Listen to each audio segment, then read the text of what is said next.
അടിമാലി ശാന്തഗിരി മഹേശ്വര ക്ഷേത്രത്തിലെ ശിവരാത്രി മഹോത്സവത്തിന് തുടക്കമായി. ഈ മാസം 27 വരെയാണ് മഹോത്സവം നടക്കുന്നത്.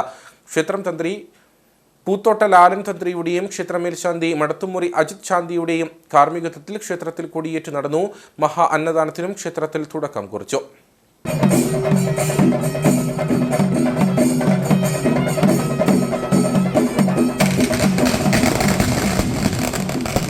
ക്ഷേത്രം തന്ത്രി പൂത്തോട്ട ലാലൻ തന്ത്രിയുടെയും ക്ഷേത്രം മേൽശാന്തി മടത്തുമുറി അജിത് ശാന്തിയുടെയും കാർമ്മികത്വത്തിൽ കൊടിയേറ്റ് നടന്നു.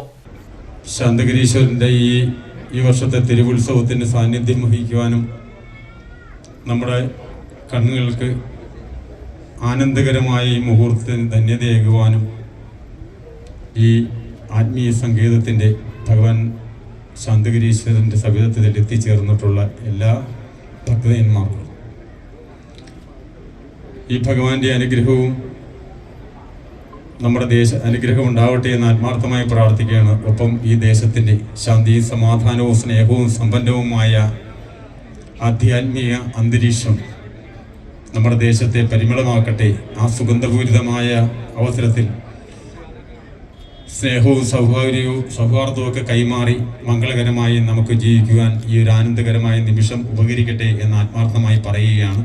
അടിമാലി SNDP യൂണിയൻ ഭാരവാഹികളും ക്ഷേത്രം ഭാരവാഹികളും ഉത്സവ ആഘോഷ കമ്മിറ്റി ഭാരവാഹികളും കൊടിയേറ്റ് ചടങ്ങിൽ പങ്കെടുത്തു.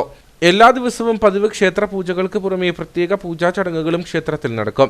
24-ന് വൈകിട്ട് ചാറ്റുപാറ മൂകാംബിക നഗറിൽ നിന്നും താലപ്പൊലി ഘോഷയാത്ര ആരംഭിക്കും. 25-ന് പള്ളിവേട്ട മഹോത്സവം നടക്കും. 26-ന് മഹാശിവരാത്രി ആറാട്ട് മഹോത്സവം നടക്കും. 27-ന് രാവിലെ പിതൃപൂജകളും പിതൃതർപ്പണവും നടക്കും. ഉത്സവാഘോഷങ്ങളോടനുബന്ധിച്ച് ക്ഷേത്രത്തിൽ 10 ദിവസം നീണ്ടുനിൽക്കുന്ന മഹാ അന്നദാനത്തിനും തുടക്കമായി.